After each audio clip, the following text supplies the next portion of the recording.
Welcome everyone to another episode of Deck Wars, and of course, Happy New Year to everyone. Since this is our first Deck Wars of 2015, Chobra here, and joined as always by Amaz. Happy New Year, Amaz. Happy New Year as well.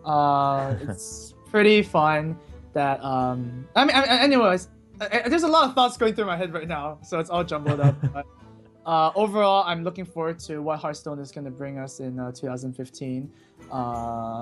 Hopefully, we have information of the new World Championship as well, or like big Yeah. tournaments because we had a lot of big tournaments last year as well. So looking forward to those, and we'll go with this one for now. Even though this is not a big tournament, it's still a very important show match to win, and it does culminate in big tournaments. So still quite important. Yeah, absolutely. Of course, it's not a LAN, but we will be leading into a final stage of Deck Wars, so that's going to be exciting. And like you said, I think for all Hearthstone fans, we're all kind of waiting to hear which tournament organizations are going to step in again for Hearthstone in 2015, and maybe some new faces joining in, and of course, newer players rising up, even towards the end of last year, going right into the New Year's. And we can talk more about that later. But actually, one of those players joining us today, first we will have Faramir from the team IRTU, but then going up against Faramir will be Kunzi from Meet Your Makers. Kunzi, another player who hasn't had the opportunity to make a real big breakthrough, but maybe today he'll get a spotlight. Oh, I do like the new layout that we have. Look at this. Oh yeah, that's pretty sweet. Yeah, that is pretty sweet. But we see that actually both players are bringing kind of similar decks. The only difference is that there is a priest.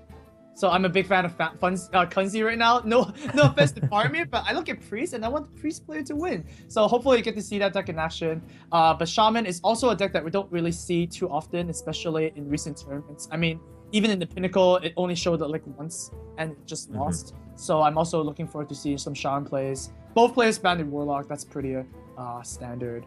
And we'll see what cards they bring, because even though it is, going to be Control Warrior, going to be mid-range Druid, there could be some things that could be different, like a Mech Druid instead of a normal Druid, or like a Paladin that curves a bit higher. We'll see.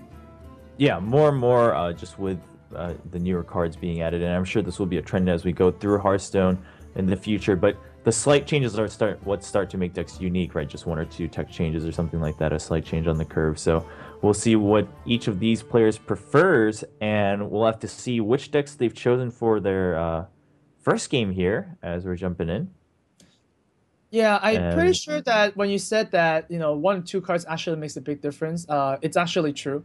Yeah. Because I think, like when I play a tournament game, I actually memorize all my cards, so I know like what outs there are. And like that one card actually makes a huge difference, right? If you're playing a zombie child to play against aggro compared to playing something a bit higher, like I don't know, like a Ysera, for example, that makes a huge difference. Absolutely. And the players have jumped right into game one. So we'll be taking a look at their cards right here. And both players going with Warrior to start things off. What do you feel about, or how do you feel about Warrior starts in a best of tournament like this? Well, they're both playing Paladin and they're both playing Druid. So I think they just want the Warrior to like sneak up a win. I'm not really sure I like both the Warrior picks, to be honest. Like I would have started something like Druid if I am Faramir, because there is also a priest, so you're actually like targeting a lot of stuff, right? But if I am Kunzi, I wouldn't start with Druid because there's a Shaman. But they both started Warrior, so it's kind of like the safe pick, I guess, because Warrior is just 40% against everything, and in the mirror match, then the better player usually wins. Right on.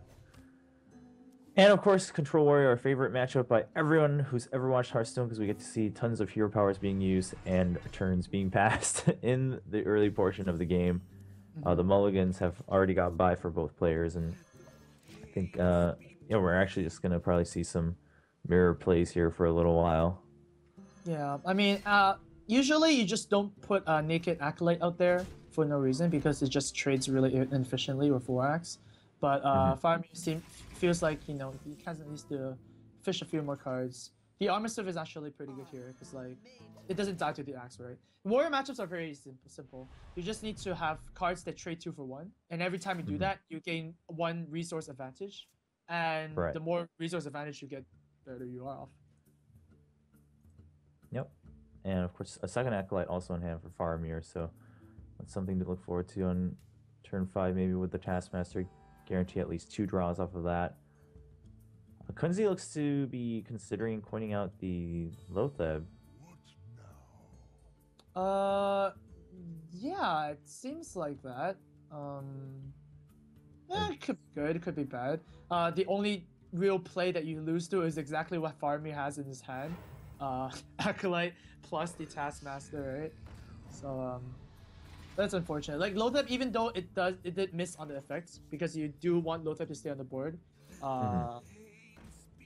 it's still a 5-5 in the end. It's still something. Yeah.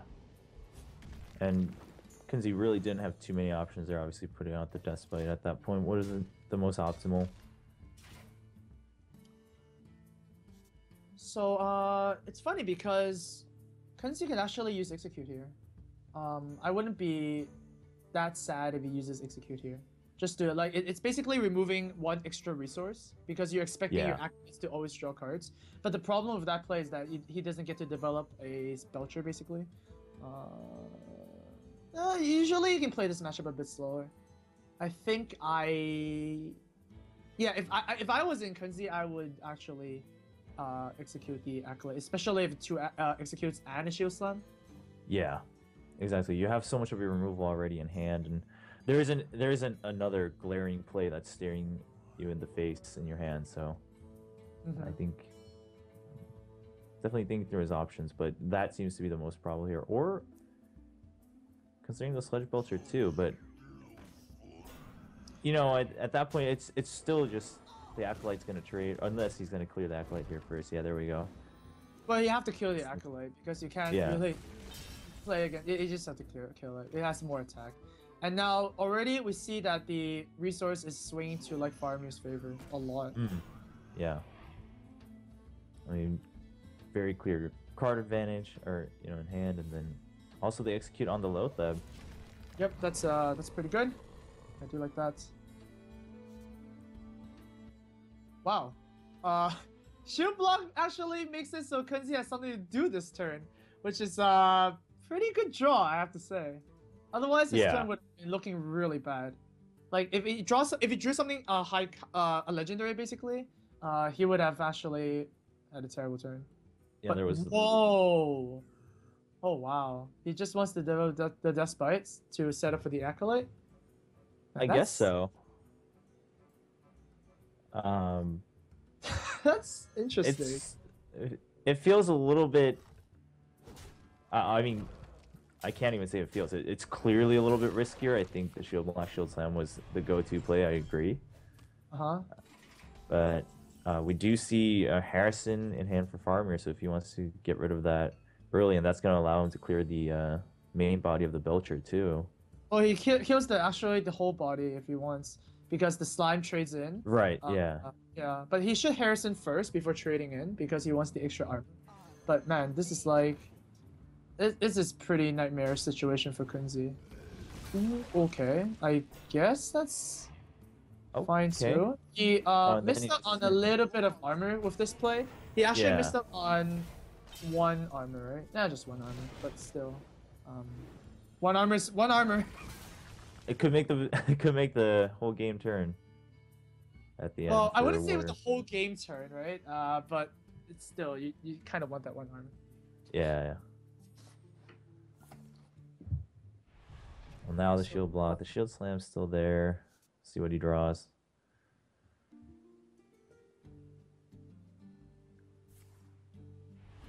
Definitely playing from behind. Yeah, it's not comfortable to be in Kunzi's spot right now because now Dr. Boom is gonna come out. It's just super hard to deal with. Whoa! Faramir chooses not to Dr. Boom yet. That's cool. Yeah, I mean he's so far ahead. I think he's okay with going just a little bit of a slower route here. Well, it's more like the Shield Maiden actually chips off more armor first. Then Dr. Boom gets Well, Dr. Boom gets punished anyways if you play him. You get what I mean? Like, if your opponent has a Right. BGH or your opponent has a Brawl, they always have that until they actually play that card. So maybe Faramir values the armor up a little bit more, but nah, the both is okay. But then yeah, over at Kunzi side, you just have to like remove stuff right now. So Shield Maiden should be dropping out here. We should see a Shield Slam, and if he's not gonna execute the Armor Swift like previous turns, you're probably not gonna do it now. And I obviously do not want the execute to happen here. Executing Armor Swift is pretty bad. Yeah. And that is also his only execute left now, so having saved that up early, maybe bit him a little bit. At this point, it doesn't really matter. He's in the same boat anyway. Acolyte and Shield Slam only. Okay. Yeah, he wants to get more value from the Armor Swift, for example, because now the Acolyte is like threatening to draw a card from the Armor Swift, but then we do have the answer, which is the Axe. But now Kunzi has an answer. He has the Brawl. And usually in Warrior, it's really hard to use Brawl effectively. So I think we're gonna see a Brawl turn. Yeah, and that's what you were talking about on the previous turn, is that Brawl is often there, the BGH is there, and we've seen Kunzi, he drew that a little bit earlier, so we'll see that come through. And but it's gonna, oh wow. Wow. That is pretty sad. You know why? Because the armor actually gets wrecked. Oh, okay. At least not all the armor is gonna get wrecked. Yeah. It is a Shield Slam, but man, that is pretty bad. Yeah, it's still an extra resource you have to use to actually get rid of that big body, so. And Ragnaros is the best draw right now. Like, you just remove all the armor from your opponent, but I'm pretty sure Kunzi already used 2 Shield Slams, so it doesn't really matter. Yeah, he has that 1 execute left, but no way to trigger that. Wow. Really. Okay, so what happens when you get ragged? Chobra, what happens when you have a rag, and what happens when you get ragged and you're super behind in the game? I mean, well, we could go for the rag wars here. You YOLO rag and you pray. You gotta. Yeah, you have to pray. You're like so far behind. You're like 20 armor behind. And oh. Well. The dream ended very very quickly there. It's just pretty gross. So yeah, Faramir is just gonna ride the rag. And now anytime you draw Grommash, he's just gonna threaten lethal from now on. Like Faramir's opening is really good as well, so it's pretty sick. Okay, Taskmaster is something. You can remove the rag now, you can play a Shield Maiden. It's not that bad, but look at Faramir's hand, like, it's pretty insane. You got Desperate to keep on whittling down the armor. So then, yeah, it depends on kind of what you want to play. Oh my god. Wow. Okay. Wow. I was saying, it depends on how slow or fast you're going to take it, because, like, you have to, like, draw Grommash. But I guess, it doesn't matter if you draw Grommash immediately. Yeah, I was just trying to calculate the best way to chip things down with the Despite too, but things working out for Faramir near the end. I mean, also in the beginning. Again, hindsight's always 20/20, but for in Kunzi's side of things, if you go back and look at it, maybe using that execute early, could that have made a bigger difference? Perhaps, but again, Faramir did get the cards that he needed a little bit, I guess, better suited in timing. So Faramir takes the first win, and he is gonna sneak that 1 win with the Warrior for himself. But you were mentioning in the beginning that maybe on Faramir's side, that wouldn't have been the way to go in the first pick of the deck. So we'll see if Kunzi is able to kind of take advantage of that. Yeah, I mean, I'm pretty sure we're gonna see either a Druid. Actually, all his matchups against Warrior is really fine. To be honest, if any player lost the first game, they would have went to the second game a little bit of an underdog. So, like, in a sense, if the Warrior can sneak in 2 games, then it already accomplished the job, right? So right now, this is kind of like Faramir's bonus game, if you may, for winning the mirror match, because this is like so slanted, right? But then at the same time, if Warrior draws perfectly, it can just be anything. right? If you draw like Taskmaster True. Execute against Innervate Shenanigans from a Druid, then you can win. If you have Alexstrasza on turn 9 and then you Grommash and kill the Priest, that's a win. If you have a lot of Whirlwind effects against the Paladin, that's a win. But it's just really hard to get those things while still maintaining board presence against those classes. That's why Warrior is kind of like the class that can beat everything, but at the same time gets beat by everything. Right. Kind of what players... Quite, Yeah, that's why they kind of started with it, I guess. yeah, quite situational. So we will be going right into game 2. Faramir up 1-0 so far in the first Deck Wars of 2015 up against Kunzi from Meet Your Makers. And we'll see what Kunzi's going to go with in game 2 as the players are preparing their game. We'll find out as we jump in. Now, we did have, the Druid, the Paladin, the Priest. So... Right. I will pick the... I want the Priest I definitely want the Priest to hit the Shaman, so I'm pretty sure I either go with Druid or Pally, and okay. Side of the Druid. I guess Druid does have a better matchup against the instead of the Paladin, just because you have like Innervates and you have like the combo. Right. Yeah, it's generally pretty good. Did Kunzi decide to keep the Shredder there? That is an interesting choice. Yeah, and his other mulligans also just ended up giving him all his endgame stuff.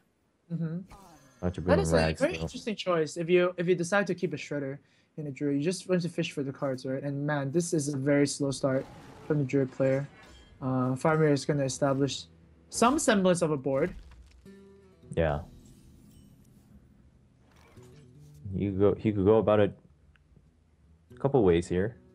Yeah. But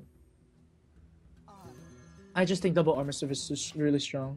You really just want to stick the armor. And hitting your own armor surf is always vulnerable to Wrath. So I don't really want that. Oh my god, another dead draw for Kunzi. That's just really sad. Yeah, this from the get-go. And the Shredder keep we haven't looked at the entire deck list yet, but a little questionable. But considering that Kunzi hasn't played anything else yet, Faramir feels a little bit more comfortable, and he has 2 armor smiths on board. So he gets the extra armor too. Yeah, this Taskmaster is really important. So give like look at this board. Against the with a warrior, usually they do not have any board presence, and if they have board presence, that makes it even harder to kill them, because after they play their tiny minions, all they have in their hand are spells to like remove stuff, right? Look at that. That's another Dustbite. Like it's kind of like a lucky top deck, but at the same time, Faramir had other answers even if he didn't draw a Dustbite. Yeah. Oh man, that is also really terrible. Wow. Oh my god. Even the cards from the Shredder are not coming in favor for Kunzi, and yeah. I mean that armor smith is now one of the more threatening things that he's seen. Yeah, charge is definitely correct. Charge, yeah. Guarantee a card draw. But the only thing worse than like a light wall would be like a flame tongue totem. So yeah, because you got pretty unlucky there, I guess, or like a low chill or something. All right. Well, I mean, Faramir has several answers here. Looks like he's just gonna go ahead and hit it with the weapon. Wants to keep his other cards for other combo possibilities.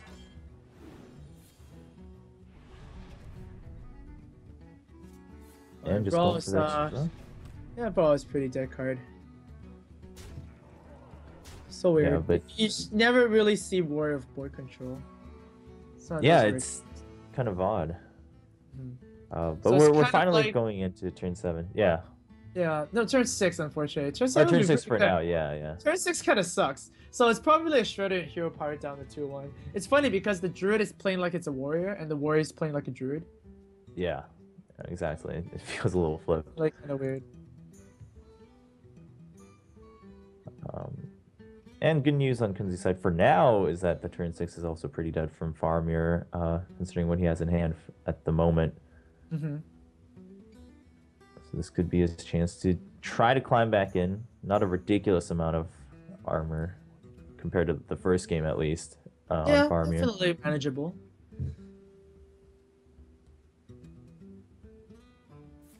Wow. Okay. Okay. That is interesting. Yeah, I mean, sure, the Shredder would have been traded, but again, you would be the one with a minion left on board, right? So Right. That is really interesting. I'm inclined to agree with what you thought would have been an ideal play there, but we'll see. Right. Kunzi, he kept a Shredder in the opening hand, and now he's kind of treasuring that, trying to stay alive an extra turn, I think.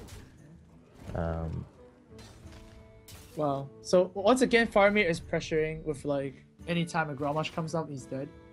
Yeah. Really good. One piece of the combo at least for Kunzi. That's gonna be important later on. Execute would be pretty good, but then Shield Slam is also pretty good already. Wow, that is very smooth. That is really smooth. Wow, just Shield Slam and just use your Axe Charge and just play Sylvanas. Like, it's pretty insane. You could also just Axe Charge and play your own Dr. Boom. But Yeah. I definitely do like the Sylvanas play a lot. That is insane. Cause like what can Druids do against Sylvanas? They don't. They just stare it down, and they go like, okay, I guess I can't do anything. Yeah. Faramir is definitely looking at the same options here, but I agree with just getting rid of that body when you can. I guess he's concerned that that's his only clear that he has now, like single target. No, hand? no. He's just double checking if that's the play you want to make. I guess in tournaments you do want to like fix your turns a little bit more. Absolutely. Yeah, but this is just so good. It's too good. And there you go. Like, it's just too good. There's the bombs, yeah, and then Sylvanas on an empty board, and already down to 14 health for Kunzi. Right. I guess Faramir was going through the motions of like, okay, do I have a Grom activator? Yeah, I do. I have 2 activators, right? Right. I have no more Death Spite, but it doesn't really matter. Like, Sylvanas just insane. Double checking everything. Yeah. Well, I mean, now you can't even just go for the rag, right? Because that's You can't go for anything. That's why. Yeah. That's like the card to beat Druid with. It's funny because if it was the other way around, if Druid played the Sylvanas against the Warrior, then usually they get they're okay with like no board, right? They usually Shield Slam it or execute it and whatnot, right? But if you play Sylvanas into a Warrior that has some board, then that's actually a problem. So it's kind of like flipped around, right? All these sneaky things that, of course, all the pro players are aware of. Just wants to give you the edge. That's why Sylvanas is really important right now in the meta. Yeah, and Druid of the Claw is the only play that will resemble doing something on the board for Kunzi, but Oh, that's so sad. yeah.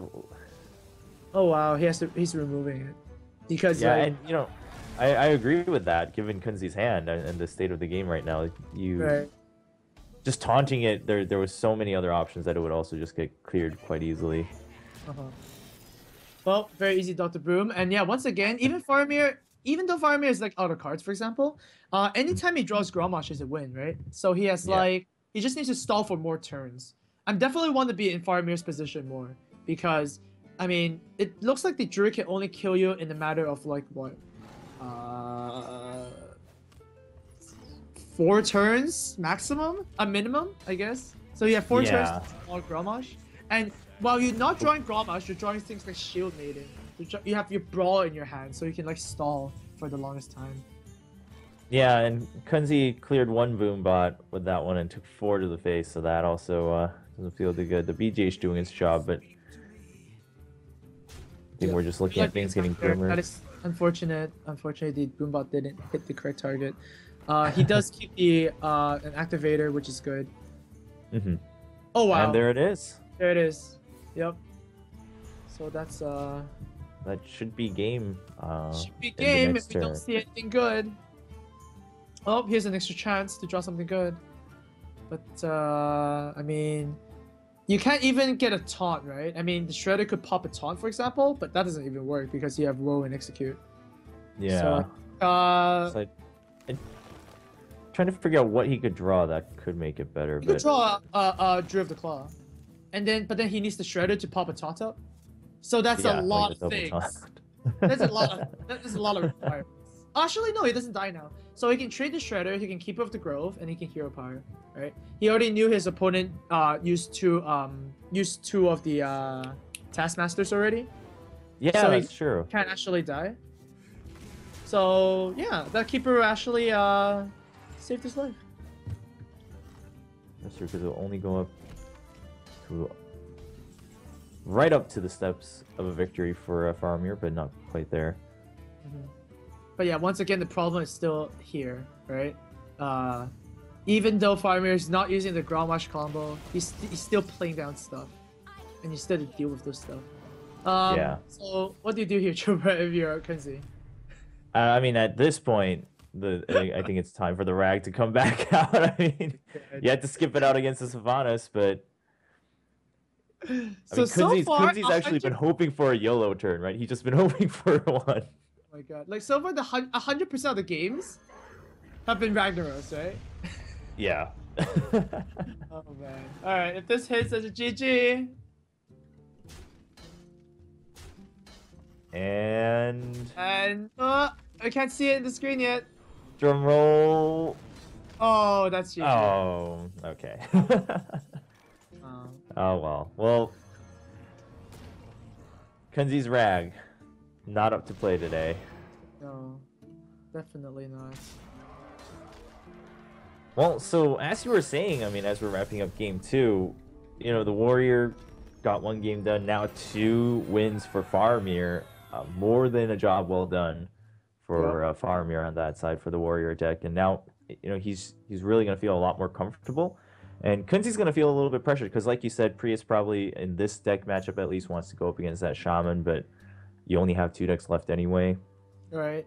Now, the problem with the Priest is you have to get rid of the Druid first, right? Because Druid is standing in your way. And Priest against Druid is one of those... No, it's just bad. Every time I see Innervate, I facepalm a little bit. You just have to get really lucky, to be honest. You have to give really lucky for them to be unlucky. That's the lucky part, right? Because normally Priest is fine. You can also do something Blade Master Circle shenanigans to actually come back. But I'm pretty sure we're gonna see a Paladin here because Priest is also good against Paladin. I don't really know which Priest deck Kunzi is running. It might be something entirely new, but Paladin is definitely the play because it does stand a chance at least against the Druid. All Priest decks are bad against Druids, except for I guess Zoo Priest or maybe Murloc Priest, because all the decks are bad anyways. You might as well be playing Murloc Priest. Yeah. Well, if that's how far you have to go, I don't know what we can say about that state. But yeah, Kunzi just left with Paladin Prius. Both of us thinking probably a Paladin here. Faramir still going strong with his Warlock. And given how things have gone for him, I mean, the draws have also been somewhat in his favor. He's just in really good condition today. So we'll see how things play out in game 3. But Faramir up 2-0 so far. Against Kunzi, looking to try to make it a 4-0 if he can.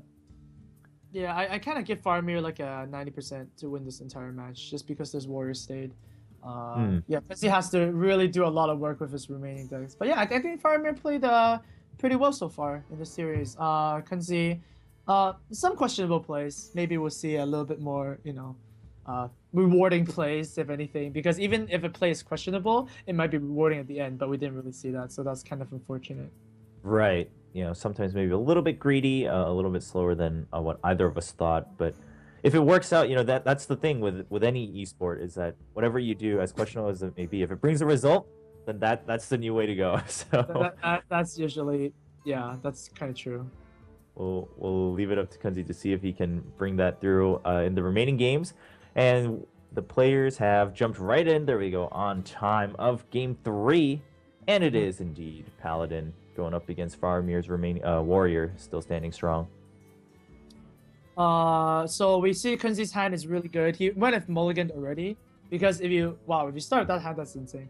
But Faramir here, choosing not to kick the Despite, which is pretty interesting. I would have kicked the Despite. Oh wow, that was Kunzi's starting hand, and he wow, and he mulligan. The Algo Crease Keeper, that's fine. I mean, it depends on whether you want to go for a faster or slower play. And wow, with the Quartermaster, this is going to be very dangerous for Faramir already. So it's going to be a shield and mini bot next turn. and then the turn after that, it's gonna be Muster and then the Quartermaster. So that's what Faramir is facing. Wow! Oh man, okay. This That is pretty could get dicey. gross. Yeah. I mean, It's super dicey. Oh man. Because the shoot at mini bot play right now is like so insane. Oh, okay. Alkalar Pain is a little bit of a,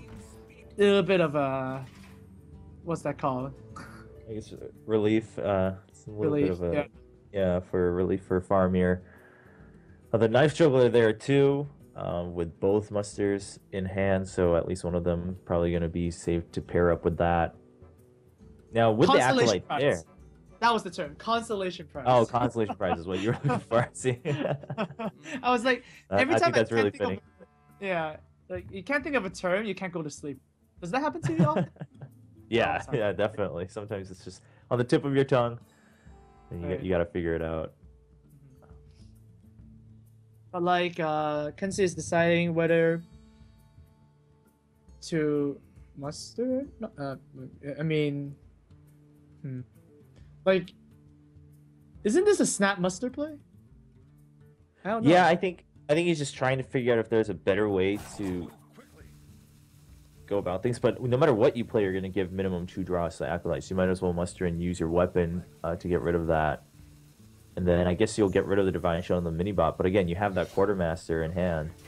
Right. I don't see too big of a concern there. I mean, obviously, it kind of sucks to give your opponent 2 draws off the acolyte. So the acolyte Yeah. was like an insane arcane intellect, but I think it's still fine. The second acolyte, not gonna do too much work here. And I mean, he thinks he's gonna do a lot of work, but it's actually gonna get punished by a Quartermaster. 100% coin, Quartermaster, and then next turn, still a couple things lined up for Kunzi. Things are looking a lot better for Kunzi than they have in the first 2 games. Yeah, this is that definitely one of the starts you want with a Paladin to put early game pressure like this. And Faramir did shake his head a little bit. Yeah. That is pretty disgusting when this happens in turn 4. Okay, well, Sledge Belcher and the axe in hand, so he's going to go with the axe, just wants to get rid of those things. Execute going to be used on 1 too, because Yep. You do need muster to for battle around these days. Yeah, that's probably a big enough threat to use that card. And yeah, Kunzi didn't see a brawl, so I wouldn't mind him just doing more stuff. He did draw a Shredder, and that's better. But if he didn't draw a Shredder, I wouldn't mind if he just kind of went all in with the like Knife Juggler and Muster. That's Right. perfect. But Shredder is definitely a better play because now his board is not going to go anywhere. Deathbite is a bit too it didn't come in time. Yeah, I mean, Faramir, he wants to get rid of that token, but that's going to bring him down even lower. He has a Shield Maiden and a Belcher, but you can't combo like either of those with any other card with the mana he has right now, so Yep, I think you definitely have to use your resources here. You're gonna die with a lot of resources in hand, right? So you just have to like go for it. I mean, 7 already on board for Kunzi, 7 damage. So I think But yeah. Faramir's trying to decide what the least damage he'll take is, and he's just gonna take the Quartermaster out. Yeah. I mean, it's pretty gross doing this, but you kind of have to, right? The other play would have been really bad. Like Shield Maiden would have been like, really bad because now your Shield Slam is like dead again, right? Kind of guarantee. Wow, look at this. Look at this board. Jesus Christ. Wow. That juggle as and he well. gets the hit too. Yeah. Oh, Kunzi gets this one. And it was Yeah, more but- expensive this time too. Yeah, on Faramir's end of things, obviously this game itself is a little frustrating, but hey, you got 2 wins with the Warrior, so hopefully he doesn't let it get to him too much. Getting rid of that Oh wow. Juggler, and we're at 14 health. You have the Muster and the Quality. Well, lucky for Kunzi, he's starting to draw bad now and didn't draw bad early on, right? I mean, you actually might even draw bad. Because like drawing bad means you're drawing normal, right? If you're drawing like stuff, you lay on hands too early. There are definitely quite a lot of dead draws. Like you see, this is a kind of a dead hand, right? But you already established so much damage early on that I think you can muster here safely. Yeah. You need to count for something like Harrison every time you muster, but even if your opponent Harrison's now, it's a done deal. Your opponent plays Brawl, he can't really clear everything. Wow, he uses Equality as well to actually clear the 5-1. Okay. Pretty insane. Nope, that's not the card to do it. And yeah, I think Kunzi I is think getting. that's it. Mm-hmm. This is Belcher. And then another equality in hand, so the Belcher really not gonna help him out here. Right. Well, I mean, Faramir's warrior deck is definitely not tailored to beat something like a paladin. Right. I mean, if you are tailoring a warrior deck to specifically beat something like this, you will have like unstable ghouls and stuff like that. But that's only beating one matchup. So, winning 2 games in the whole series with warrior already, it's like a fine thing. Kunzi will. Well, I mean, we're looking at the next game already, right? I mean, hopefully we can get something like good starting hand against something like a druid. I believe Faramir is gonna start druid next turn. Next game. All right. Well, as Kunzi wraps up that one, finally some light for Kunzi in this match. Gets a win and trailing 1-2 against Faramir. But you know, Faramir he looked a little bit just disgruntled at this game itself. But again, you got 2 wins as with your warrior, so we'll see how he feels as he goes into the next one. He should just be able to refresh and go in with a fresh deck. Well, he feels like he got cheated, right? I mean, every time you get Quartermaster in turn 4, it feels like you got cheated. But I mean, that's why Paladin is like good against Warrior, because Warriors are not really good on dealing with like all these 1/1s, except for like Despite and Whirlwind. And when you don't get that, then it's pretty bad. I guess looking back to the match, if Faramir killed a 1/1 instead of the 2/2 of the War Axe, then it could be like much better. But you can't really play a 1/1 card sometimes. Yeah. So we're gonna wait for give a few moments for Faramir to choose his next deck, and of course Kunzi will be preparing again with that Paladin deck. So you said we have what, Druid, Paladin, and Shaman left. Most likely Druid coming up. Is that what we're looking at? Coming up, but it's also interesting because you really want the Druid to hit the Priest, right? So I wouldn't be surprised if the Shaman actually comes up here. Because if your Shaman is gonna lose the Priest anyways, you might as well play it now, right? Or you can also go for the Mirror match, True. which is perfectly fine. That's true. I like what you said about the Shaman, though, because you know that the Priest is going to be the only deck left, so on the other side. And it is going to be Shaman. Oh, whoa, there's a Cogmaster. Oh, wow. This is a new Shaman I haven't seen before. It's going to be interesting. Alright. And I'm fairly certain Kunzi hasn't mulliganed yet. So we'll be looking at that here. Yeah, there we go. Kunzi's mulligan just happened. He got a Knife Driller in return. And yeah, Cogmaster opening is pretty interesting. Because anytime you have something like a mech to follow up, it's basically a Flame Imp that doesn't hit yourself. So Cogmaster was one of those cards that I thought was really bad when I looked at it, but it's actually pretty insane, right? If you treat it as like a Flame Imp, and every Zoo deck plays Flame Imp because it's insane. Yeah, and out of all the mechs you could get on turn 2 for that Cogmaster, that Annoyatron's really going to help out with the taunt. You have the Rockbiter weapon too, so even if the Juggler comes out to kind of just threaten trade, I think Faramir is going to deal with that quite efficiently. Right. You can even use the Rockbiter weapon, for example. But whoa! Yeah. Interesting. Choosing not to use the Knife Juggler there. It's going to get rewarded, actually. Very nice. Alright, so Kunzi trying to think a little bit ahead. Now, there's definitely something weird with Cogmaster, I remember. Like, when you reversing switch a Cogmaster, it actually loses the buff. So I actually think that if you outdoor a Cogmaster, it actually loses its buff. That's really weird, right? There is definitely a bug with a Cogmaster that's really weird. I don't think Blizzard fixed it yet, so Yeah. You know what I'm talking about, right? Yeah, yeah, I do. Where the switching the health value itself doesn't seem to continue the buff itself. It just Right. actually brings it back to a flat value.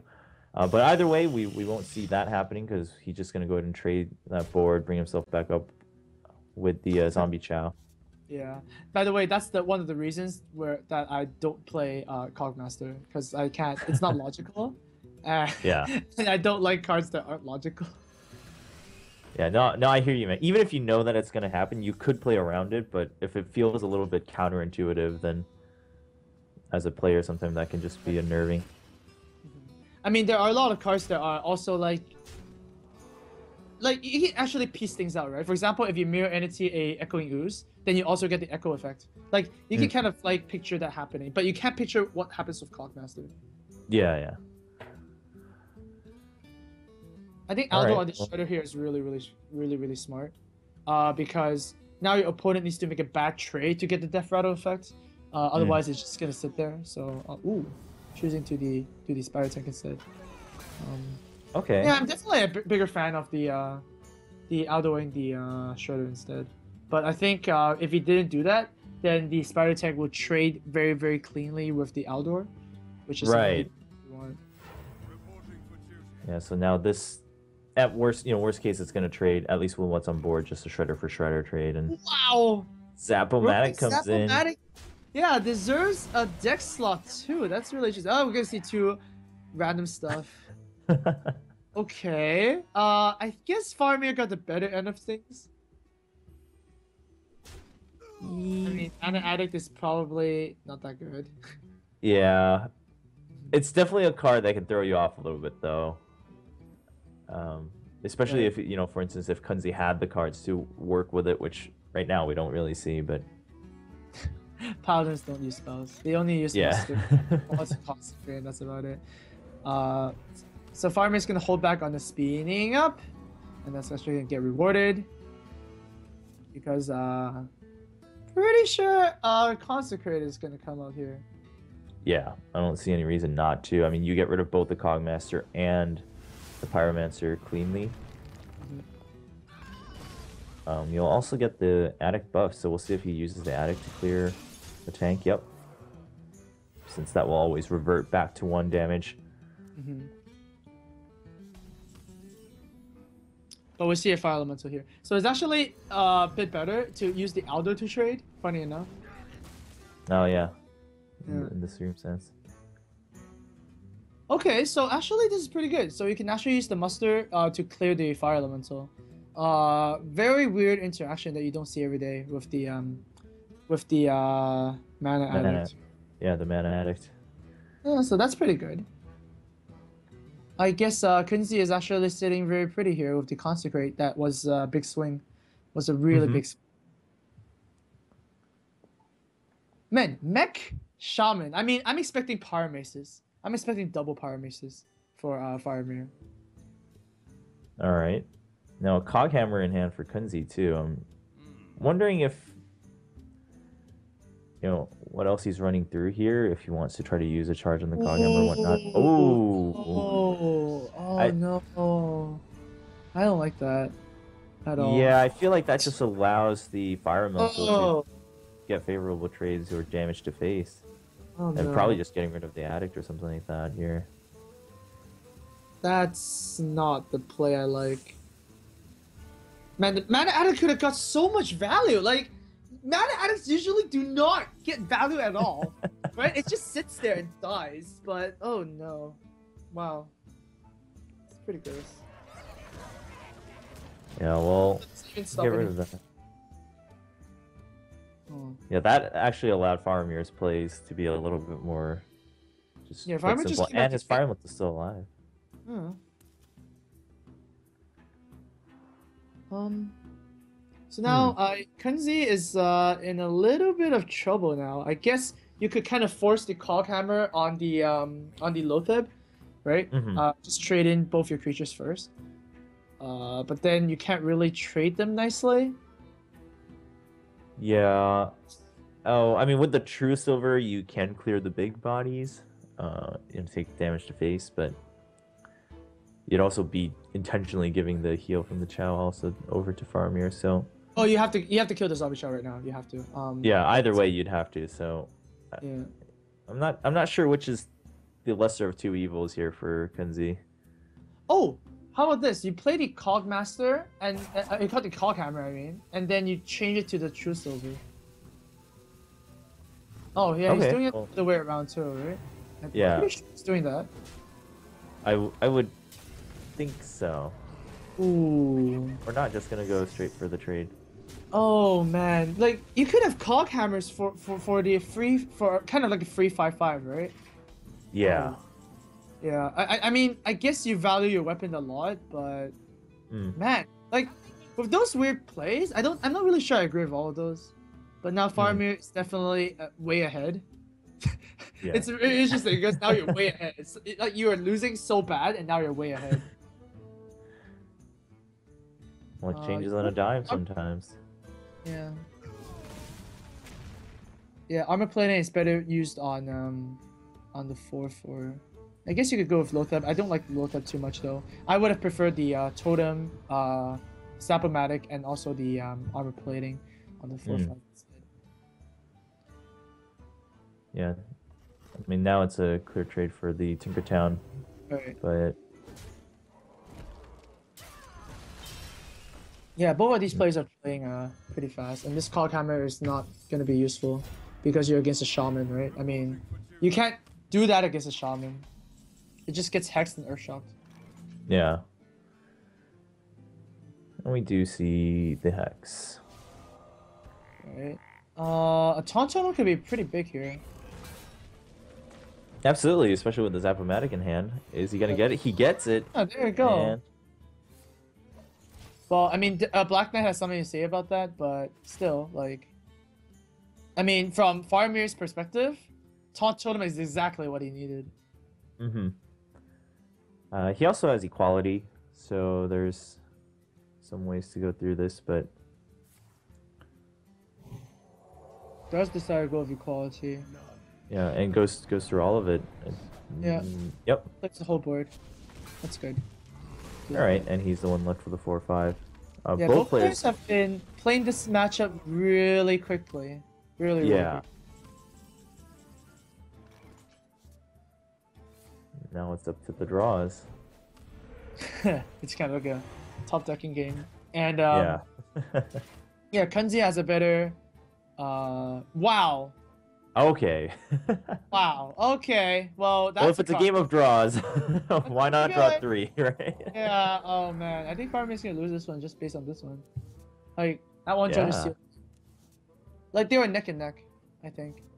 Maybe if Faramir draws something like a, oh my god, Faramir needs And the to Lightning Quartermaster, Storm too. so fast. Like Faramir needs a Lightning Storm. He's Yeah, dead.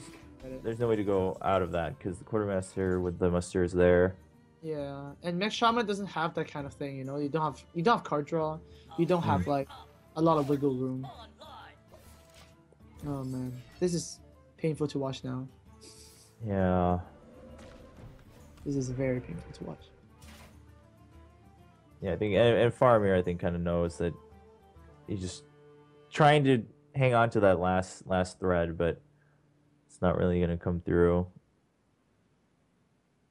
And yeah, I mean, you can just I mean, if you're really scared of Lightning Storm, then you don't have to use the muster. But I mean, your opponent really has one card. You can do it. Yeah, And I I think mean, you Quartermaster immediately too. It's just so you know, just so you get that Exactly. one thing. Oh wow, playing really slow.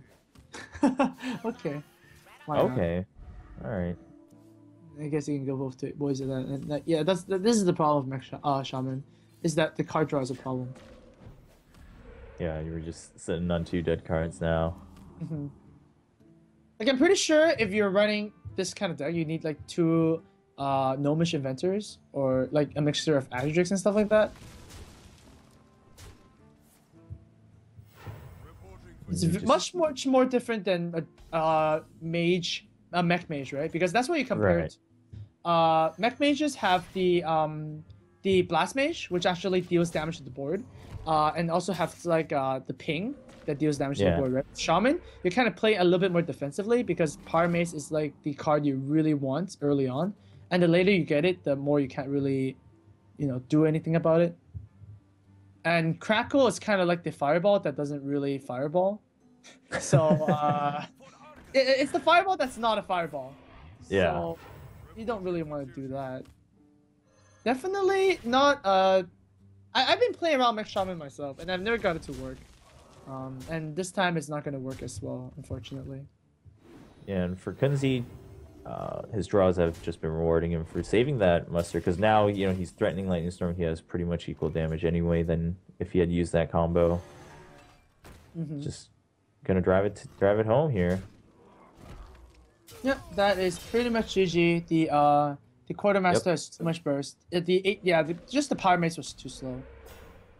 Yeah, he got it there at the very end. I mean, the Taunt Totem will slow one thing out, but yeah, he's just using all his cards because the game is over with lethal on board. Well played from Faramir, and Kunzi climbs right back in with 2 wins in a row with Paladin. Yeah, very well done. That's exactly what you want to do. I mean, otherwise you pretty much are going to lose if you're down to that one last deck and it's a priest, right? Yeah, part of me still wants to root for Kunzi, because he is running a priest. And now Faramir is now 2 decks as well, right? So yeah, it's starting to look up it's shaping up really good because against the Paladin, do you really want to play Druid against Paladin? It looks like if I was Faramir, I would just play Paladin and try to win the mirror, because Druid really wants to hit the priest. Yeah, if Paladin beats Druid, that's just gonna be. So we're gonna probably see a mirror match here. And yeah, Kunzi's gonna. I don't know. I wouldn't say Kunzi got lucky. He did play pretty well. There were some turns that I went like, I would have done something else, but it did all work out in the end. I mean, if you're gonna top deck a Lay on Hands in the top deck wars, then you're pretty much good. And with a Shaman, yeah, once again, you can't really extend past your plays, especially if you just need to have each card do its stuff. That's why Cogmaster, even though it's like really good, it's also like not value intense. So yeah. A lot of short cards in the Shaman mech deck. My headset did get muted for a second there, but we will be jumping right into game 5 now. So yeah, I'm also excited just because given the first couple games, it looked like Faramir was just gonna do so well, given that his warrior did so well. But now we're gonna look at another mirror matchup, Paladin versus Paladin. Yeah, definitely a correct choice by Faramir here. But yeah, whoever wins this is also really ahead. But then we've been like, it's been over everywhere, right? I mean, Paladins get 2 wins, Warriors getting 2 wins. It's been interesting. And very slow hand here for Faramir after his mulligan. Oh, Kunzi is like really valuing his pilot shredders every single game. Like, he doesn't want to mulligan it. We see that he was thinking about mulliganing or not, but he gets it back, so he should be pretty happy about that. He's like, yes, I got it back. The zombie chow comes out. Yeah, and we saw that, him trying to save that shredder, it really didn't do much work previously. But this time, I mean, he doesn't really have a choice. He mulliganed, then he got it back and doesn't get to play anything else anyway. But now, yeah, Faramir has a great start. Usually with Paladin, whoever has the better start usually wins the game. Cockhammer is going to be forced to be played as a 2 or 3, which is actually perfectly fine. I mean, it's like a 3 mana Stormforge Axe. Stormforge Axe is 3 mana anyways. Yeah. So, yeah, I don't mind that at all. Yep. And because there's a zombie chow on board too, you'll get your health back. So now it's actually Kunzi has a better board position here with a shredder and a weapon. And yeah, Faramir is like doesn't have a very interesting play here. Oh, well, with the that's something, right? Yeah, that's been the theme so far here today. Oh, a 2-2. It's all not right. the most insane. I guess you have to kill your opponent's shredder and see what pops up with the weapon, of course. Hopefully you get like a.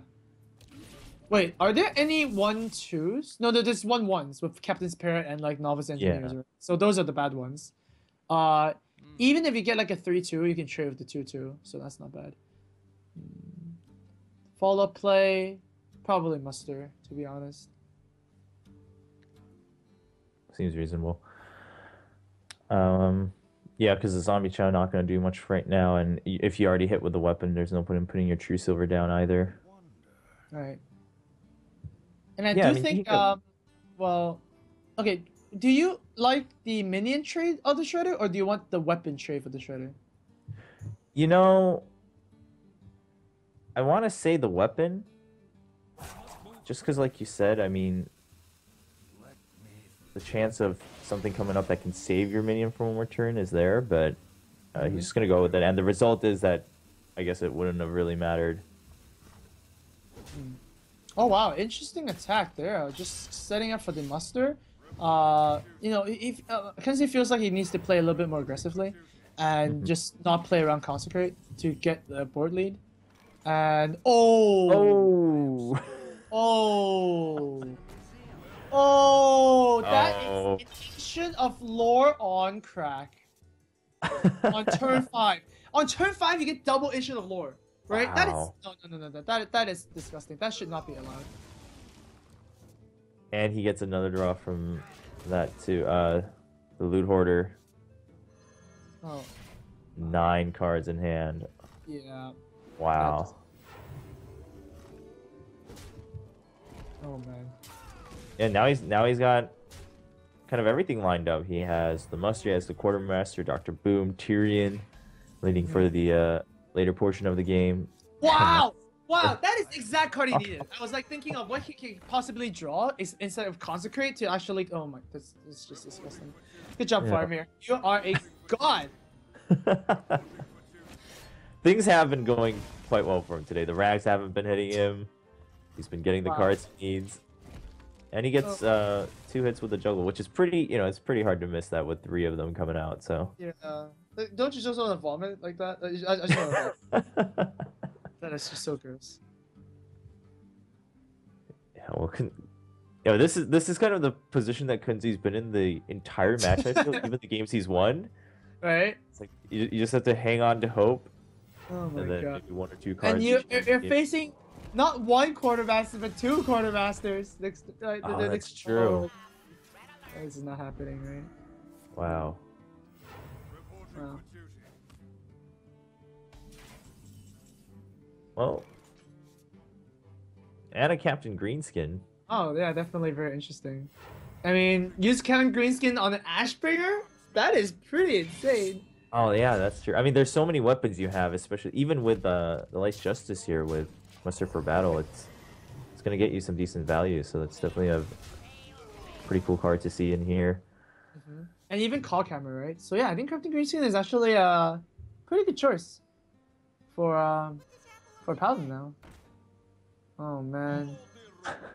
Oh, this is also very gross. This is really gross to watch. Like, this is just bad. I mean, look at the knives. Look at all these knives that are gonna just, kill Kunzi. Oh no. I mean, Kunzi is laughing at all. He's a pretty good sport, I guess. Yeah. Yeah. I mean, imagine if it was like Reynad or something over that screen. Well, this is game right there with the 8 extra damage on board. Wow, that is pretty disgusting. Oh no. And we go straight to the last step for Kunzi then. Well, I guess he not only needs to beat the Paladin with Priest, which is doable, I guess. He also needs to win the dreaded matchup, Priest versus Druid. So, yeah. Man. Thanks. Well, it's gonna be a long shot, and of course there are a lot of Priest decks out there that are around. So it'll be cool to see, if Kunzi decides to bring something else. But once again, all Priests are bad against Druid. It's like one of those things that just stomps, Yeah, it's just the kind of class matchup in general that exists. One of those that exists in Hearthstone. But hey, I mean, if Kunzi's gonna make a breakthrough, then this is a good way to do it. Go against the odds, win the match, and we'll see if he's able to do that. And yeah, I agree. I am interested, regardless of how Prius matches up against Druid, if he does win this game, what kind of deck he brings out and how well he can do against the Paladin first. It'll be a good test for him. I definitely want the priest to do something. I want to see 2 games, and I want to see it beat the druid. To be honest, because like it's such a slanted matchup that every time I see like a Blade Master circle opening for against the druid, I go, I'm pretty happy. I always see a Zombie Chow. Everything else is pretty staple. Zombie Chow is one of the cards you want to drop against the Paladin, right? It's either that or a Cleric, so you actually prevent them from hero powering. And actually, I was streaming earlier today, and actually found out that if you actually put a Cleric in turn 1 against a Paladin, they actually have an answer now. It's Knife Juggler. Usually, yeah, before they don't have an answer to a Cleric, and that's why it's so good. But now the matchup is a little bit more. I mean, it's still. I think Priest still does better against the Paladin, but with the Knife Juggler include, Paladin does have a chance early game. Yep. Power Wheel Shield here too, so Kunzi's gonna be pretty happy with that. Taking the Knife Juggler out from the combo with the Muster also keeps your minions. The Cleric is really good here. Yeah, I mean, now that you've taken the Juggler out, you can just put it on the board, right? I mean, yeah. You can definitely. No issue in doing that. There's no card in Paladin's deck that kills a 3 health creature at turn 3. There's actually not a single card. So, see no reason not to do that. No, you're floating 1 mana. You really need to pick a Cleric here. Like, there's no card, right? I can't think of any. I can't think of a card that can kill a 3 health creature at turn 3 for a Paladin. Seems pretty probable. This goes with the heal instead. Okay. Okay. Because there would have been ways to get rid of, I guess, the 2 there with a weapon, but he's gonna feel super silly if he draws a circle. Oh, another Cleric. Okay. All right. Well, now he has this Dark Cultist because the Cleric doesn't make sense anymore. Yeah, just healing 1 turn and then sacrificing your Cleric. Not ideal. So here, Shredder is kind of like the default play. Yep. Let's make the attack there, which is fine. And I think double Cleric is also a good play. Like, holding these Clerics are cool if you want more value, but this is not value right here, right? Like, the main point of Cleric is that it is a cantrip, right? So you're dropping a 1/3 that draws a card, right? If it's a 1/3 that draws a card, it's good enough because it's also good against Paladin, because the 1/3s actually are relevant. There are a lot of 1/3 situations which aren't relevant, right? Any deck that runs a 3/2, which it makes it automatically like useless. Yeah. It's pretty good. Yeah, so he's gonna go with a double Cleric. Yeah, Faramir is forced to kill a Cleric because you kind of have to. So it's basically a 1/3 that draws a card and also has Taunt, which is like a lot of effects for 1 card, right? People have been tried cutting Clerics for ages, and it's just too good. That's why you play Priest. You just have to keep it.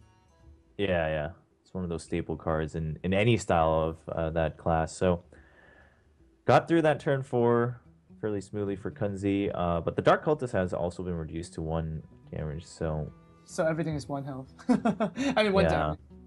That's a little bit.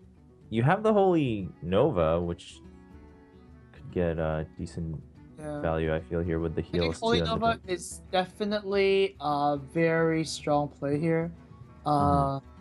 But, I mean, you could do something interesting with the Dark Cultist. You could attack the 3/3 first, and then Holy Nova to ensure your other creatures stay a bit more alive. You can also attack, there you go. You can also attack with the Cleric first to draw 1 more card. So definitely a lot of Interesting stuff. All right.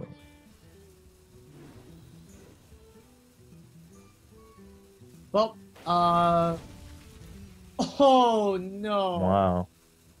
That is a deck fight. So who's winning this? I mean, Uh, the consecrate's there, but the cleric is still going to be up there. Equality comes through, but not what you want to use right this instant, I don't think. well, we're just gonna wrap things up. It's just better. It's just cool to see what other cards Kunzi is running. So Mhm. yeah. Yeah, this is actually great for us, right? Because he's just drawing as many cards as possible. So Right. I mean, Dr. Boom is also ran in the priest deck, which is fine. Dr. Boom is good in all decks. yeah.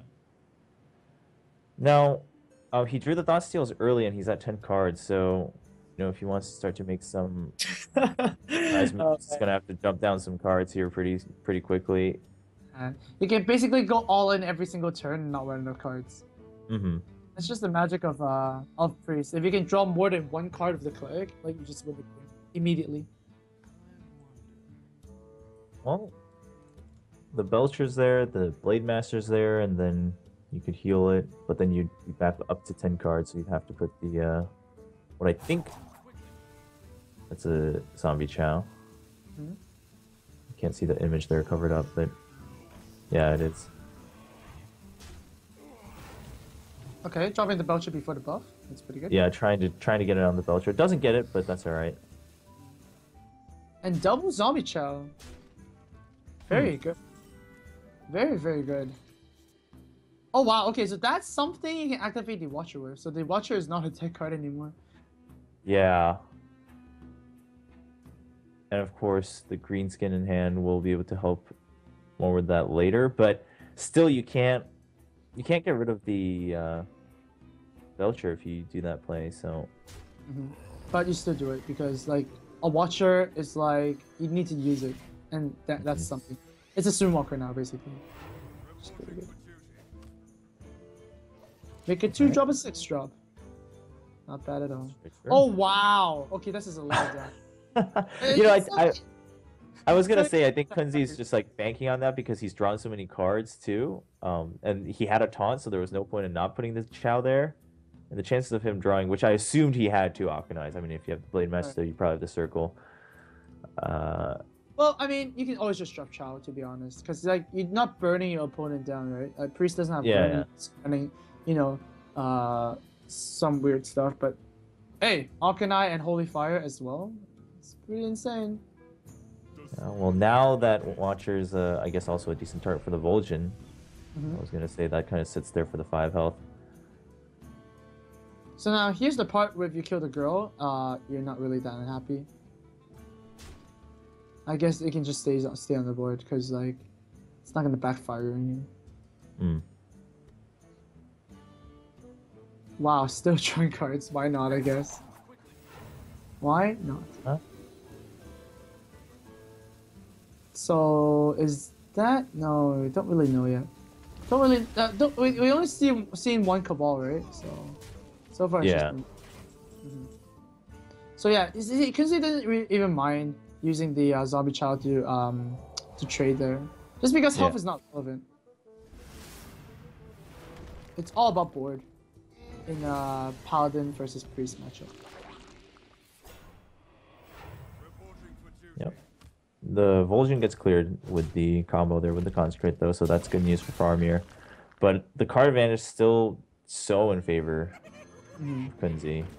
Now he's going to have answers for every turn as we near 10 mana. Ooh. Can we do something funny with green skin? No. Not immediately, at least. Yeah, So. heroes do not have Wind Fury, unfortunately. Ooh, okay. Okay. So Faramir would have looked pretty silly if that bomb actually killed the 3/3 that was going to attack. I think Dr. Boom is... Everybody says Dr. Boom is just a really bad card because it's like an auto-include to everything, right? One of the redeeming features of Dr. Boom is that you do have to play around it, and sometimes it is a pretty big puzzle to play around that card. So it does reward better players, I guess, if you can plant the bombs ahead of time. Good point. One of the more redeeming qualities of that card, I guess. But it's still pretty OP. That's all. Well, that's a thought too, and I think he got a Sylvanas off of that, if I'm not mistaken here.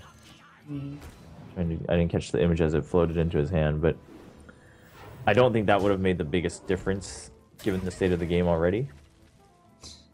And What's a mind control as too. well? Oh my Wow. god. How is this deck gonna go against Druid? Like, oh jeez. This deck against Druid is gonna be a very uphill battle. Like, very big uphill battle. Well, so far it looks like he's at least gonna get a chance, right, to go up against the Druid. So. Oh no I no think no that's no! the best. He's getting his Druid match. There's no way he's not getting his Druid match. Yeah, I mean, when you're at 10, 9 cards up against 2 cards, and you're up in health, and you can clear the board. I mean, No. So the way Kunzi loses right now is that, you know, there's a power outage suddenly, you know, or maybe his friend comes in and like presses concede for him or something. Like, it's just have to be something ridiculous. There's no way you're losing this one. There is no. he uses his Cult Master that he stole for even more card draw because he hasn't had enough this game. No. Gotta draw the whole deck. Achievement unlocked before before beating your opponent. So, if I am Kunzi, I'm gonna try really hard not to show the mind control. Yeah. But then I guess it doesn't matter because it's a druid. They don't really care if you have mind control or not. So, you definitely don't show the Sylvanas death. I mean, you can't really do that anyways. So, yeah, just mind control. Might as well. That's just gonna make this game easier to clean up and bring out the concede there from Faramir. And there you go. Well, that's what happens when Cleric goes out of control. This is the results. Yeah. Yeah, I mean, that was a lot of card draw. I mean, he was holding on to 10 cards since like turn 4, turn 5, just putting cards down. So now we're down to the final game. This is not how we thought it would go after the first set. Just Well, given the don't you bonuses think that all the Warrior games got. were super disgusting? It was like all the games were super one-sided, right? It's kind of true. Yeah. Yeah, even the Warrior mirror match was like super one-sided. Yeah, that one definitely, I think. And it all comes down to this one. And we know for a fact that Priest against Druid, they usually are also one-sided, right? I mean, Yeah. usually Druid just stomps Tough. Priest, or just Priest just starts with like something crazy, like a Blade Master Circle, or like double Dark Cultist even. That's crazy enough that it just blows out of control as well. So we'll see which person takes this crazy series. Yeah, I mean, we've definitely seen things go back and forth in this one, so we will be jumping into the last game here as soon as both players are ready. Of course, after the game, I believe we should be able to get an interview with the winner, and then for all of you guys watching live, we'll be jumping right into Tabletop and Turn 2 with Nimsh, so if you like Hearthstone, that's definitely more reason to stick around. But for now, we have to focus on this Priest versus Druid matchup. Kunzi has been fighting an uphill battle pretty much the entire match. And this is a culmination of that one. So yeah, we'll see the starting hands and then we'll go from there.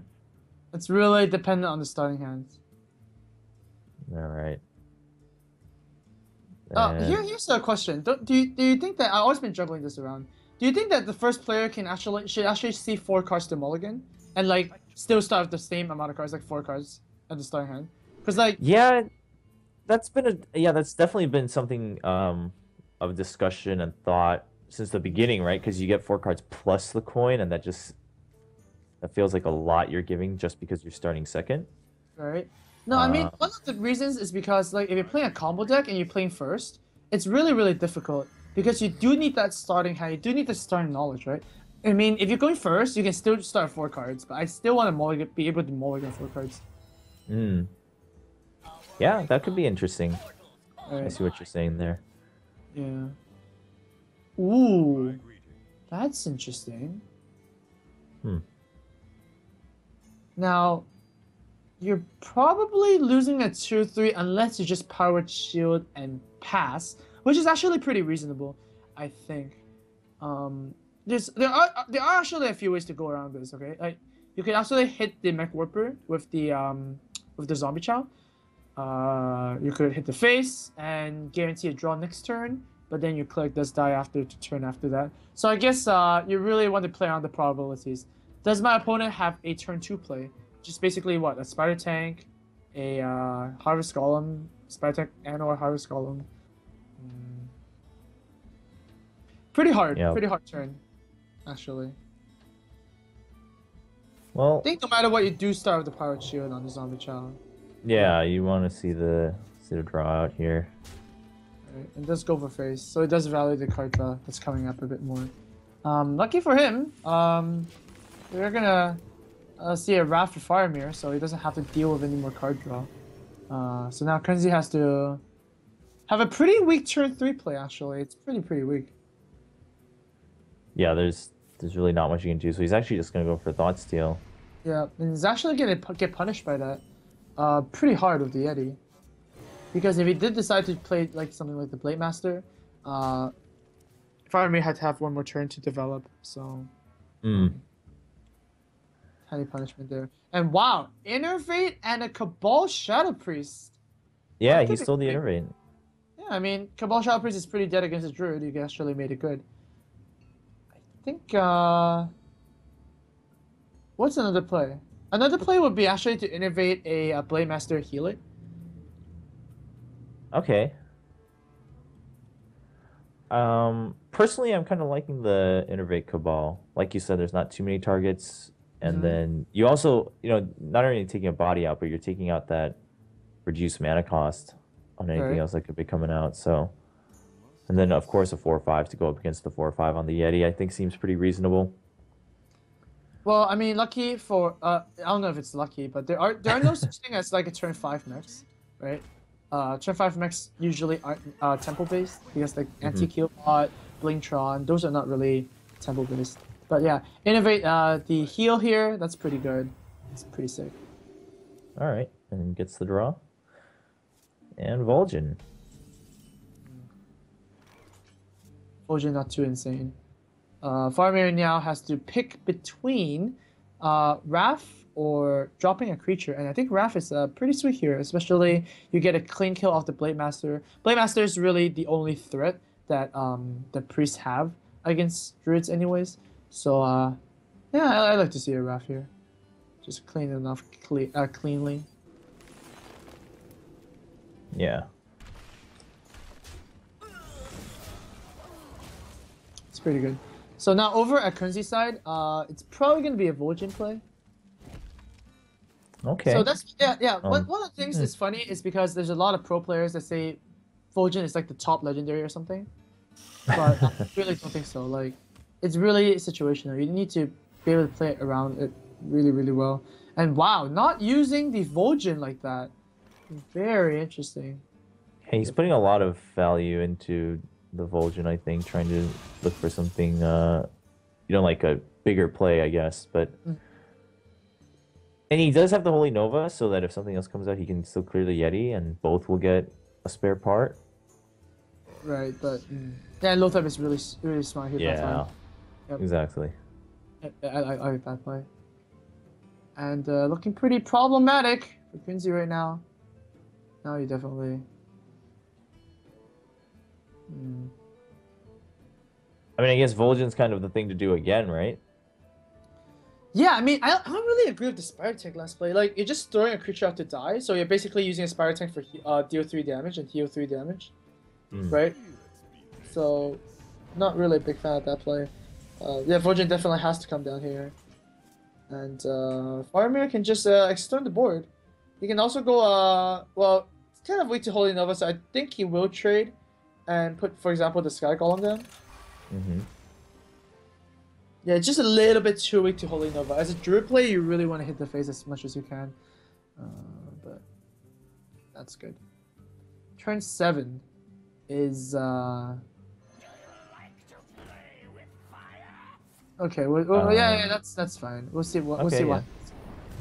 And you got some assortment of cards, I guess. You have the BGH, the Shredder, and then a spare part there. Hmm. Looks like both players got the time rewinder. See if anything cool And comes out as Keep well. Up the Growth here is like D play, although Faramir is kind of deciding whether or not to lose to Cabal, but then you don't really lose to Cabal, right? Because even if Mhm. Cabal drops down, your Sky Golem will hit 2 times by then, and it's like a high main. And we know Yeah, about the high main rule, right? If you hit the face, again. So there you go. Faramir had the Sky Golem rule. and the Holy Nova's still there with the Pyromancer to clear rather the Sky Golem. But yeah, it's always been awkward because you can't entirely clear the board of Faramir, and that's one of the big things about the Druids here. Well, yeah, I mean, you can Pyromancer and Shadow Madness here. That's pretty strong. That's actually really strong. Oh my god. That's Oh actually yeah, with the insane. Shadow Madness you could clear and then Yeah. hmm. That is actually quite insane. I thought he didn't have an answer to deal with it, but then he already had Pyromancer and Nova. But now Pyromancer, Shadow Madness is a little bit more enticing. Yeah, I mean you'll still get the Death Rattle on the Golem, but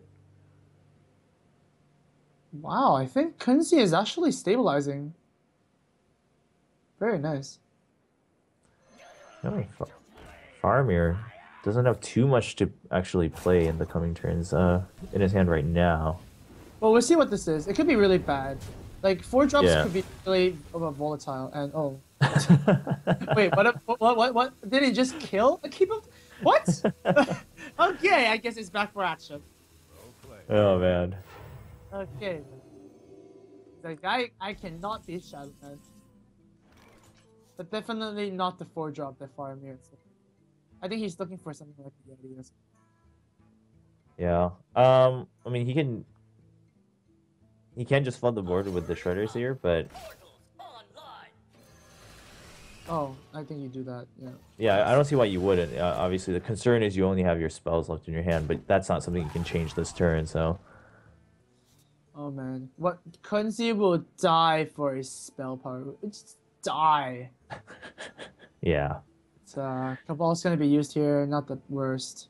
Faramir could pretty much seal the deal with like a Savage Roar because that's just so much damage, right? That's just too mm, much. Savage Roar, you win the game. Just yeah. It's 10, 16, 18 plus a that's like, swipe. how many Keep of the Grows have played this game? I feel like it's a lot. Yeah, I feel like we've been seeing them quite often, but Uh-uh. yeah, Farmer's just gonna clear off the other side. All right. He might be tempted to time rewind the Keeper of the Grove, but that's definitely not the correct play. You do want to kill stuff with it. Yeah. So healing the zombie child as well. It's pretty safe. Ooh, Belcher is very strong. That's gonna help him try to fish for another stabilization turn here for Kunzi. All right. Going into turn 10. A Savage Roar. Is this still lethal? 14. Not quite. 14 No, plus yeah. a maximum of 216. No, not quite. Wow, this is going down to quite the wire, huh? Yeah, it's actually not exactly what we were expecting, especially with the starting too, right? It's, All right. seemed a little bit rough for Kunzi, but he's found a way to climb back in the other games in this match, so we'll see if he can. He definitely has more options on hand. And yeah, he's gonna... Now the board's not gonna always be in favor of Faramir, I feel. We just saw a swipe too, and BGH not gonna do much for him. He's gonna fish for a draw. Yep. And what are you going to get? Well, that's not what you want to see. So let's trade. Yeah, we'll see what you Let's get. make a trade. Shredder.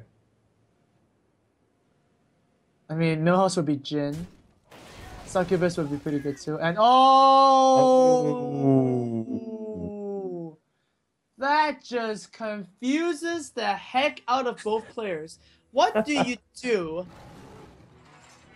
I think so. Faramir was really- looking at the time rewinder. So I think what he's looking to do is clear off but Token and that then. doesn't make sense, right? Huh, this is actually a. Oh, I wait. think this Doomsayer is actually better for Faramir here because now Yeah. Kunzi can't drop anything. And no. Oh wait. No, I He's would. gonna see the Shredder as well. Oh. Okay. Okay, that's funny.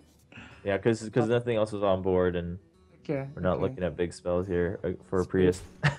Yeah. Wow, that's actually an insane Doomsayer turn.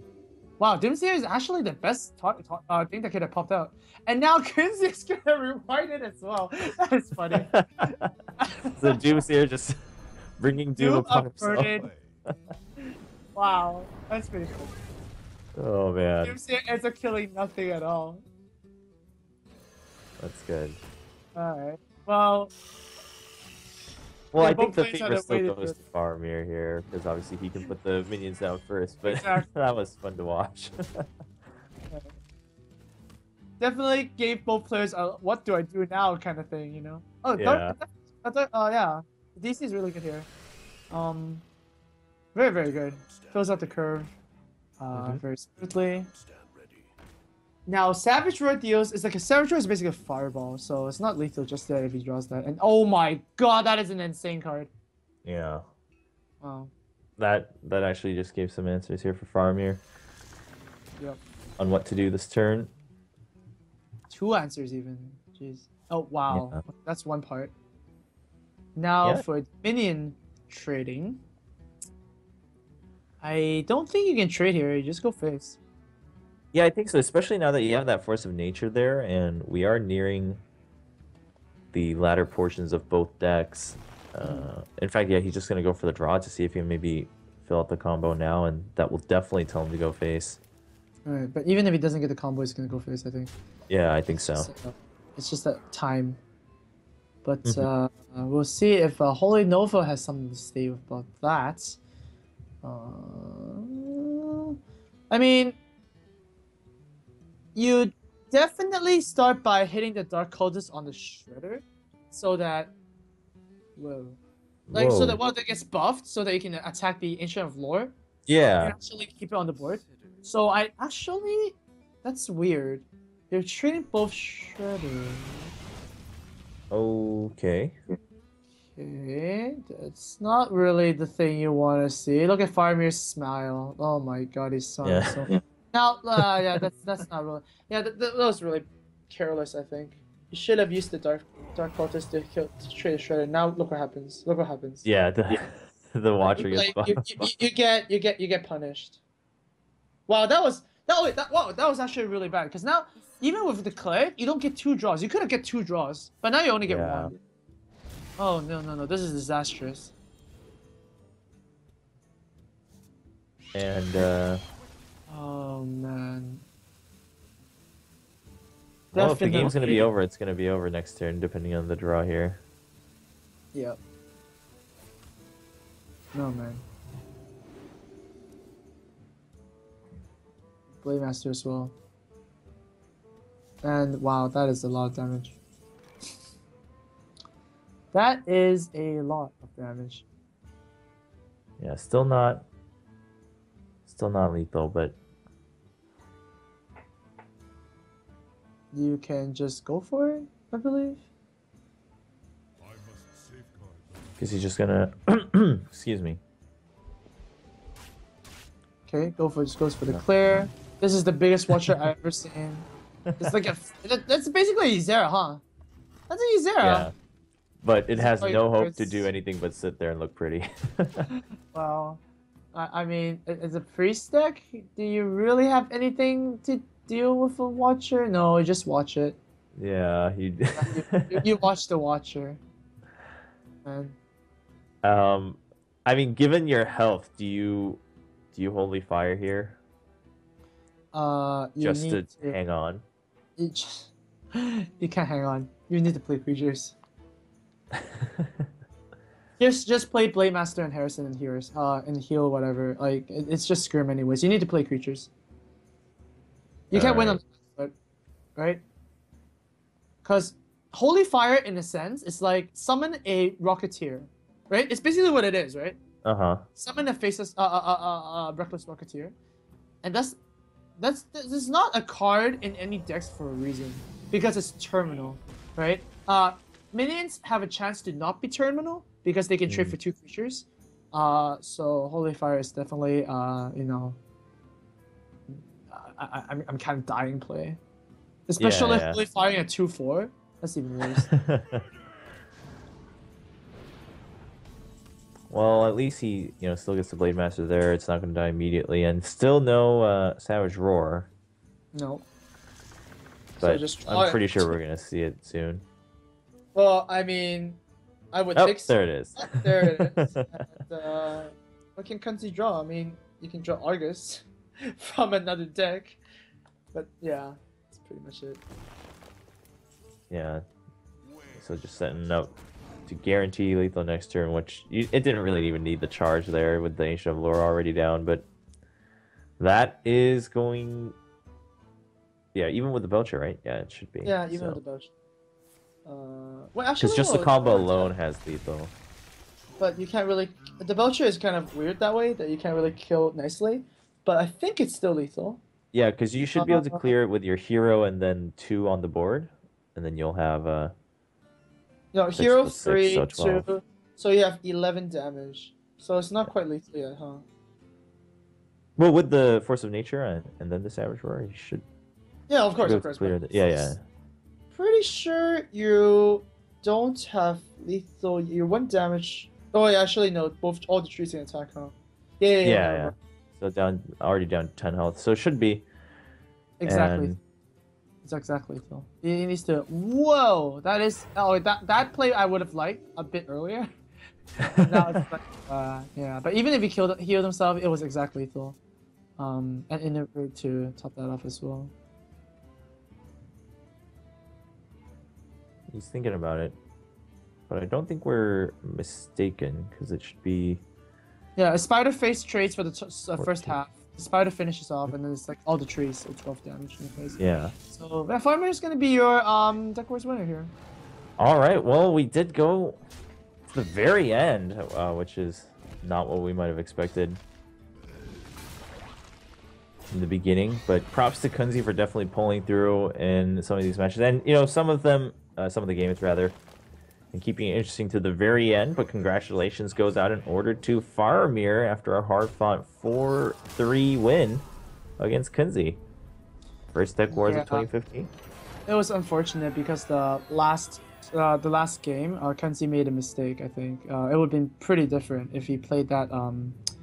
If he played the turn at 2 Dark Cultists with the Holy Nova and Cleric, it would have been so different. Yeah.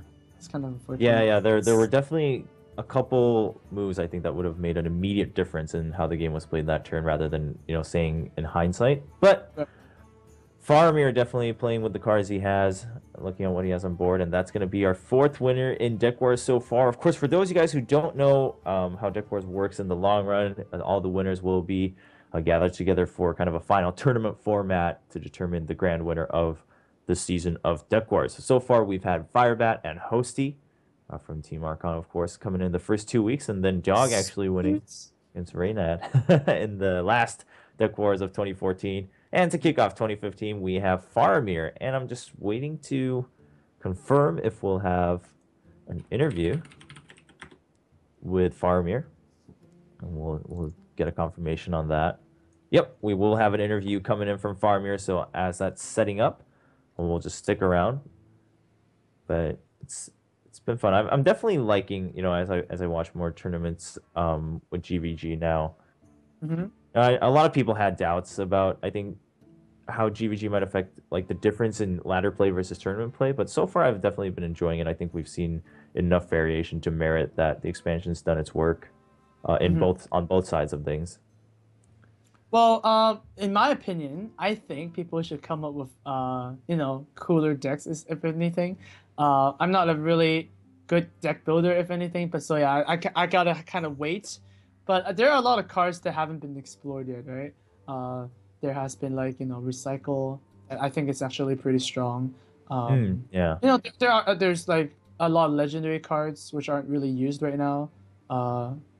Mogre the Ogre, for example, that's a card that I looked at it. I was like, oh, that's pretty good. It was a 6 mana card. So yeah, we'll have to see some new variations instead of just 1 or 2 cards. I mean, even 1 or 2 cards could switch a lot of the matchups. I still want to see something fresh. And props to Faramir for bringing the mech shaman deck that didn't win a game, but you still brought it, so that's pretty Yeah. good.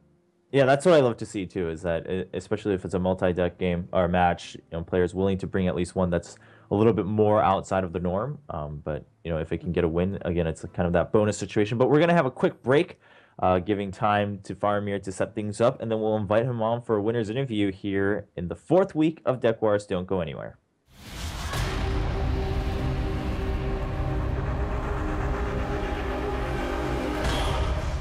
Welcome back, everyone, to Deck Wars Week 4, and we do already have on call our winner of this week. It's going to be Faramir from Team IRTU. So congratulations, of course, first of all, Faramir, and how's it feel to be Week 4's winner on Deck Wars? Thanks, man. Feels good. It's the first time I played best of 7 in a while, so that was exciting. Brought like one new deck that I wanted to try out in a tournament setting. Didn't quite figure out as much as I wanted to, but like the matchups that were good for the deck were already gone, so I was like figured I might as well try it out, show it on stream. So yeah, that was fun. Yeah, I mean, we were definitely kind of excited to see a new deck regardless of the result coming through. And well, yeah, and you said it's been a while since you played best of 7. Well, lucky you got to play all seven games, going right up to that 4-3. Let's just talk about that real quick. I mean, after you got your 2 wins with the Warrior, right, you looked pretty confident. Then the way the next game played out against the Paladin, you looked a little bit just, frustrated, as anyone would be if that's how the game ended. What were you thinking then? Well, I started out really strong with the Warrior. Like, I won the mirror match. Yeah, I got like kind of lucky there. I had like a good brawl for me, and then his Ragnaros hit my face, and he had to use both shield slams, and yeah, that worked out quite well. I got the Grommash top deck as well, so that was pretty good. Then I had really good draw against a matchup that's normally bad for Warrior, the Druid matchup, and he had like turn 2 hero power, turn 3 hero power, so that worked out. Against Paladin, that's like a matchup that Warrior can definitely win, but not like I think Paladin has a decent shot at it as well. And he had like one drop, 2 drop master into coin quartermaster, and I only had a 5 wax to answer. So I wasn't really salty or anything like that after the game. I was like, okay, I might lose this one, which was fine. I didn't really have a counter for Paladin since there is not really a hard counter right now. Priest is pretty much a class that does best against it, but Priest like sucks against everything else. And wow, it's true though. There still has to be a list that is like good against multiple matchups. Like yeah, lists with like Light Bomb and stuff that are good against control and handlock or something like that. But not really a Priestess that's good against everything. So yeah, so like then I decided to just play the Shaman. No, what did I play? Oh yeah, I played Shaman, right? Yeah. Which is kind of unfavored against that matchup. But when I tested the deck, it was like, if they don't get a crazy start with like Zombie Chow, Shield Minibot into Master for Battle, you actually have a decent shot. And yeah, I was really close to lethal, but then he had second quality and killed my board, and yeah. And that deck doesn't play a lot of card draw, so I was kind of out of steam at that point. And yeah, I needed to draw a Doomhammer and just bash his face and kill him like in 2 turns after that, and it didn't draw it, so it didn't quite work out. Yeah, so I had to go mirror match. I ended up winning that. I had like some crazy top decks. I had like a full charge weapon, and then like knife juggler and master to counter his master, and yeah, that was pretty good. That was a pretty good game. Yeah, as I said, like Priest counters Paladin, so like yeah, he had like insane draw that game. Like Zombie Chow and then double Northshire into like a circle or something like that, and like he went full Northshire and just like drew his whole deck, and I was sitting there, okay, I only drew like 1 extra card that game. Right on. Yeah, and Druid does what does best, like just charge face, boops on people, pretty much. Yeah. Yeah, and that was kind of the dreaded matchup for, of course, Kunzi with the Priest, and both of you guys, I think, were trying to play around that when you were choosing your decks, and it ended up being in your favor, of course, after you got your win in the beginning. I mean, you kind of set the pace there in deck choices. And you ran us through pretty much how the games played out and what you thought of them. And so with the Shaman deck, I mean, you said you tested it out, and it can be pretty good. But is this something? I guess my question actually is a little bit broader. Is that do you think that there's still much more room for like completely new styles coming out for different classes, or do you think it's still just going to be slight tweaks in tournament settings? Well, I decided to build the shaman list because I'm really passionate about shamans, like my favorite class, and I wanted to see it competitive again. Wasn't really that competitive up to this point after GBG, so I was kind of sad about that. Tried to build a different list. I tried to build a deck with Neptulon and like end up doing this list because it's pretty similar to the Mech Mage that we've already seen. It's similar concept, like you replace Force Bolts with Power Mace, and you replace like your Firebolts with the Doomhammer and Fire Elementals. Pretty much they serve the same purpose, so it's like basically the same idea. Like as I try to bring out here, there are other people gonna try out to bring out other lists from other classes, and they might work out great. Like Priest is still one of the classes that can definitely like get an improvement on deck lists. Shaman as well. So I definitely think that we can see other types of decks. Might like Paladin is like really strong mid range right now, but I still think there could be like another Paladin variation, like more late game focus or something like that. So yeah, Demolog is like one of the decks that people are still trying to build as well. So yeah, there are definitely a lot of things that can still happen after GVG. Yeah. All right. Well, what about you, Amaz? Do you have any questions for Faramir? Oh no, I mean all the games there was just really swingy.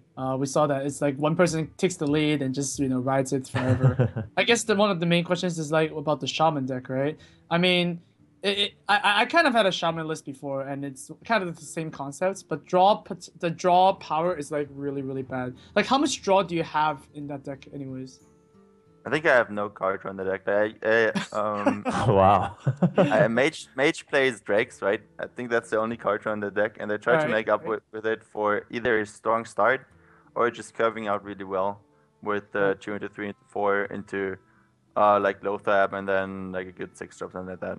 So that was it's more like you don't try to get card advantage to card draw, rather through strong minions, and then finish him with your Doomhammer or like Power Mace.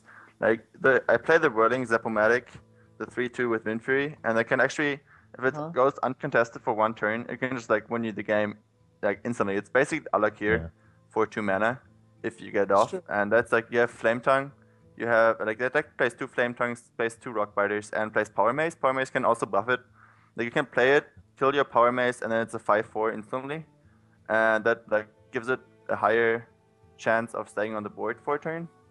Yeah. So yeah, there are a lot of. It definitely seems to be a very inconsistent deck, I guess, right now. Yeah, like it definitely can fall to like your bad draw or just if you don't draw your cards in the right order. I just wanted to see how it does in a competitive format. It did really well in my testing against Druid and did really well against Warrior as well. Paladin was like one of the weaker matchups. Like the Priest that I played, like I don't know, I killed them in like 5 turns every time I played a Priest with that deck. They have no way to clear the Whirling Zap-O-Matic. That's like one thing. Like, if you don't play Smite, you like it stays on the board if you play it on an empty board most of the time. It really depends like how you mulligan. You mulligan really differently for different cards with that deck against different classes too. Anoyatron is like another card that can do really well against Warrior, against Druid, against Priest, where you just like stall them for a turn, then low tap or something, and like get as much value out of your board as possible. That's pretty much the way you try to play that deck. Yeah, I guess we'll see that in the finals, hopefully, right? In the deck wars. Yeah, maybe. So let's see. I'm gonna refine that deck still. Let's see how it works.